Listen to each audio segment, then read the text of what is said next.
সবাইকে সালাম দিয়ে আমার বক্তব্য হলো এটা, মাননীয় ট্রাইব্যুনাল যে রায় দিয়েছে সে রায়টাকে মেনে নিয়ে আমার বক্তব্য হলো এই যে এই রায়টা ভিন্নভাবে হইলেও হইতে পারত, হয়নি, যেটা আমার বিপক্ষে গিয়েছে। সেজন্য আমি ক্ষুব্ধ, আমি আমার ভিতরে কষ্ট লালন করতেছি। এর বাইরে আমার কিছু বক্তব্য নেই, আপনি করার সুযোগ নাই। আমি তো কষ্ট পাচ্ছি। আপনার মুখে হাসি দেখা যাচ্ছে।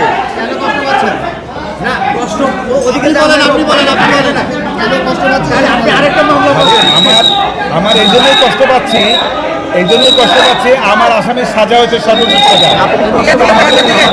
কষ্ট দেবে না, আমি কষ্ট পাচ্ছি। আমার পক্ষে এই মামলায় কোনো অ্যাপিল করার সুযোগ নাই যতক্ষণ পর্যন্ত আমার ক্লায়েন্টরা এসে মাননীয় ট্রাইব্যুনালে সারেন্ডার করবেন অথবা তারা কোনোভাবে গ্রেপ্তার হবেন। এর আগ পর্যন্ত কোনো অ্যাপিলেট ডিভিশনে যাওয়ার আর কোনো সুযোগ নেই।